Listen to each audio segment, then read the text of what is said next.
बिस्मिल्लाहिर्रहमानिर्रहीम। अस्सलाम वालेकुम 9th class. I hope you all are good by the grace of Allah. So students, इस उम्मीद के साथ कि आपने प्रीवियस लेक्चर को अच्छे से अंडरस्टैंड किया होगा, हम 9th बायोलॉजी का लेक्चर नंबर 2 स्टार्ट करने जा रहे हैं, जो कि हमारे पास टॉपिक है इंट्रोडक्शन टू बायोलॉजी। आज हम बायोलॉजी के बारे में जानेंगे। वैसे आपको पता है बायोलॉजी जो है वो स्टडी कहा जाता है लिविंग ऑर्गेनिजम्स की और लाइफ की। तो students, biology is the scientific study of life. Biology जो है ये साइंटिफिकली स्टडी है लाइफ की, लाइफ को, लिविंग ऑर्गेनिज्म को स्टडी करना। अब लाइफ को हम कैसे स्टडी कर सकते हैं कि जो लिविंग ऑर्गेनिजम्स हैं इनके इंटरनल स्ट्रक्चर को स्टडी करना, और इसके अलावा इसके मोड ऑफ न्यूट्रिशन को देखना, इसके सेल जिससे मिलके ये बना हुआ है उसको स्टडी करना, और जितने भी फंक्शन है बॉडी में इसको कंट्रोल कौन कर रहा है इसको स्टडी करना। जब हम लाइफ को स्टडी करते हैं तो इसको हम नाम देते हैं बायोलॉजी का। तो स्टूडेंट्स, बायोलॉजी जो है ये वर्ड 2 ग्रीक वर्ड से ड्राइव किया गया है, जो कि बायोस और लोगोस है।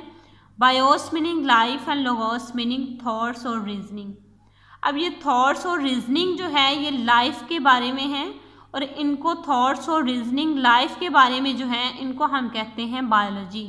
यानी कि सोचो विचार जो हमारी लाइफ के बारे में है, इसको जब हम स्टडी करते हैं तो हम कहते हैं कि ये हम बायोलॉजी में इसको स्टडी कर रहे हैं। सो स्टूडेंट्स, यहाँ से आपने इसकी बायोलॉजी की डेफिनेशन करनी है। नेक्स्ट हमारा टॉपिक जो है वो है divisions and branches of biology. आज हम देखेंगे बायोलॉजी को किस तरह से डिवाइड किया गया है और इसकी ब्रांचेस कौन कौन सी हैं। तो स्टूडेंट्स, अगर हम देखें मेजर बायोलॉजी के डिवीजन जो हैं, ये जो लाइफ्स हैं इसके जो मेजर ग्रुप हैं लिविंग ऑर्गेनिजम्स के, इसके पहलुओं को बयान करती हैं। तो इसकी मेजर हमारे पास 3 डिवीजन्स हैं, जो कि जोलॉजी है, बॉटनी है एंड माइक्रोबायोलॉजी है। तो यहाँ पर सबसे पहले हम जोलॉजी को देखते हैं। जोलॉजी क्या है? जोलॉजी जो है ये बायोलॉजी की डिवीजन है जिसमें हम स्टडी करते हैं एनिमल्स को। अब एनिमल्स जो हैं इनमें हमारे पास अगर आप देखें लिविंग ऑर्गेनिजम्स हैं, ये इनके मोड ऑफ न्यूट्रिशन को स्टडी करना, इनके इंटरनल स्ट्रक्चर को स्टडी करना, इसके अलावा इसका सेल का स्ट्रक्चर, इसके अंदर कौन कौन सी चीज़ें प्रेजेंट होती हैं, ऑर्गेनेल्स को स्टडी करना, यानी कि एनिमल्स की स्टडी करना, और ये डिफरेंट किस तरह से हैं अदर एनिमल्स से, इसको देखना जो है वो जोलॉजी कहलाता है। यानी in simple word study of animals is called zoology. Next हमारे पास जो इसकी डिवीजन है वो है बॉटनी। अब बॉटनी क्या है? जिस तरह से हम एनिमल्स को डिवाइड करते हैं इस तरह से हम प्लांट्स को भी जो है वो डिवाइड करते हैं। अब जो डिवीजन है ऐसी डिवीजन बायोलॉजी की जिसमें हम स्टडी करते हैं प्लांट्स के बारे में, प्लांट्स के बारे में जानते हैं ये किस तरह से बनते हैं और किस तरह से जो है ये अपनी फूड को प्रिपेयर करते हैं। ये यूनिसेलुलर हैं, मल्टीसेलुलर हैं, इसके सेल के बारे में, स्ट्रक्चर के बारे में स्टडी करना जो है वो बॉटनी कहलाता है। नेक्स्ट हमारे पास जो डिवीजन है वो है माइक्रोबायोलॉजी। माइक्रोबायोलॉजी जैसा कि ये वर्ड ही रिप्रेजेंट कर रहा है माइक्रो ऑर्गेनिजम्स को। Micro means small and biology means life की स्टडी, और अब इन माइक्रो ऑर्गेनिजम्स को बायोलॉजी में स्टडी करना जो है वो माइक्रोबायोलॉजी कहलाता है। अब माइक्रो ऑर्गेनिजम्स हमारे पास बैक्टीरिया, वायरसेस वगैरह हो सकते हैं, इनकी स्टडी जो है वो कहलाती है माइक्रो और बायोलॉजी।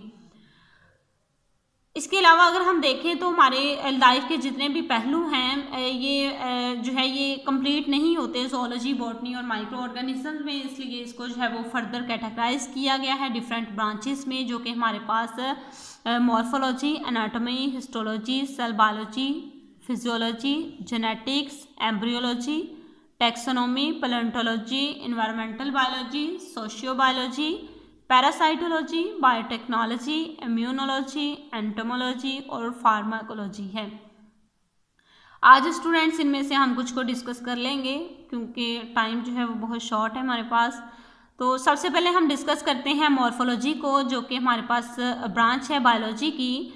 ये ब्रांच है बायोलॉजी की जिसमें स्टडी किया जाता है फॉर्म्स को और स्ट्रक्चर को लिविंग ऑर्गेनिजम्स के, यानी कि लिविंग ऑर्गेनिज्म जो है इनके स्ट्रक्चर किस तरह से है, ये कम्प्लेक्स स्ट्रक्चर रखते हैं या इनका जो है वो सिंपल स्ट्रक्चर होता है, इसके बारे में स्टडी करना जो है वो मॉर्फोलॉजी कहलाता है। उसके बाद हमारे पास जो नेक्स्ट ब्रांच है वो है एनाटॉमी। एनाटॉमी यानी कि जो इंटरनल स्ट्रक्चर होता है लिविंग ऑर्गेनिजम्स का, इनको जो है वो स्टडी करना क्या कहलाता है? एनाटॉमी। लाइक हमारे पास जो है वो इंटरनल स्ट्रक्चर अगर ह्यूमंस का देखें तो इसमें ऑर्गन सिस्टम्स वगैरह आ जाते हैं। लाइक हमारे पास ऑर्गन सिस्टम जो है वो रेस्पिरेटरी सिस्टम है, सर्कुलेटरी सिस्टम है, इसके अलावा डाइजेस्टिव सिस्टम है, नर्वस सिस्टम है। इन सिस्टम्स को स्टडी करना और फिर इन सिस्टम में जो ऑर्गन्स हैं उसको इंटरनली स्टडी करना जो है वो एनाटॉमी कहलाता है। यानी कि जो लिविंग ऑर्गेनिजम्स हमारे पास होंगे उनके इंटरनल स्ट्रक्चर को स्टडी करना एनाटॉमी कहलाता है।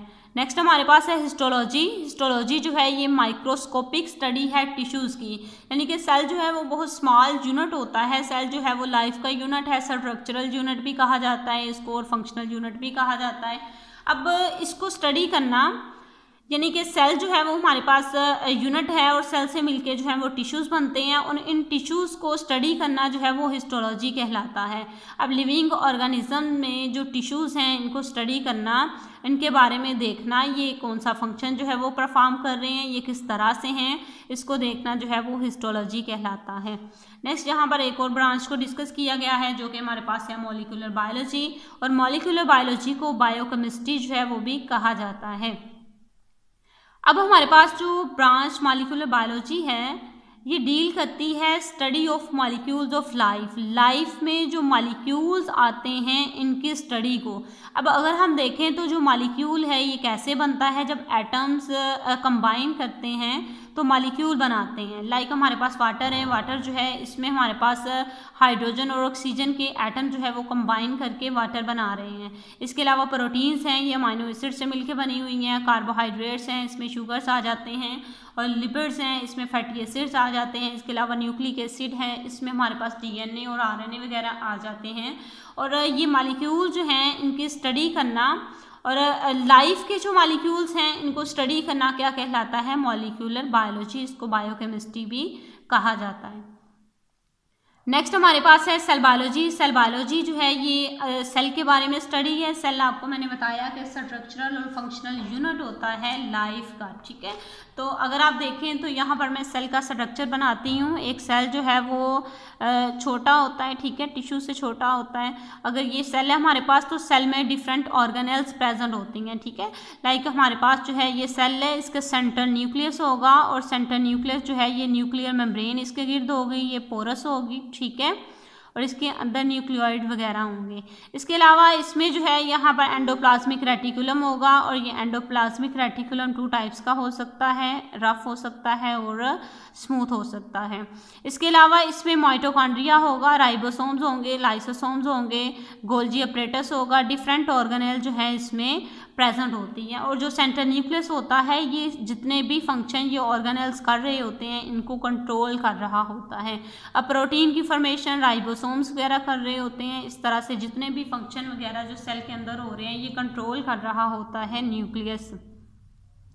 सो स्टूडेंट्स, अब इस न्यूक्लियस को स्टडी करना, इन ऑर्गेनेल्स को स्टडी करना, इस सेल को स्टडी करना जो है वो कहलाता है सेल बायोलॉजी। यानी कि स्टडी करना जो सेल का स्ट्रक्चर है और इसके फंक्शंस हैं और इसके अंदर जो ऑर्गेनेल्स प्रेजेंट होती हैं इनको स्टडी करना सेल बायोलॉजी कहलाता है। और इसके अलावा सेल की डिवीजन के बारे में भी इसमें स्टडी की जाती है। यानी कि माइटोसिस और मियोसिस का प्रोसेस जब होता है तो फिर क्या होता है कि सेल जो है वो डिवाइड करता है, सेल एक सेल जो है वो 2 में डिवाइड हो जाता है। इसको स्टडी करना भी सेल बायोलॉजी कहलाता है। नेक्स्ट हमारे पास जो ब्रांच है वो है फिजियोलॉजी। फिजियोलॉजी में हम किसकी स्टडी करते हैं, जो लिविंग ऑर्गेनिजम्स होते हैं उनके डिफरेंट पार्ट्स को स्टडी किया जाता है और इसके फंक्शंस को स्टडी किया जाता है। लिविंग ऑर्गेनिजम्स के जो डिफरेंट पार्ट्स हैं वो किस तरह से वर्क कर रहे हैं उसको फिजियोलॉजी में स्टडी किया जाता है। लाइक हमारे पास हमारा ईयर है, हमारी आइज़ हैं, हमारा नोज़ है, इस तरह से इनके डिफरेंट पार्ट्स को जो है वो फिजियोलॉजी में स्टडी किया जाता है।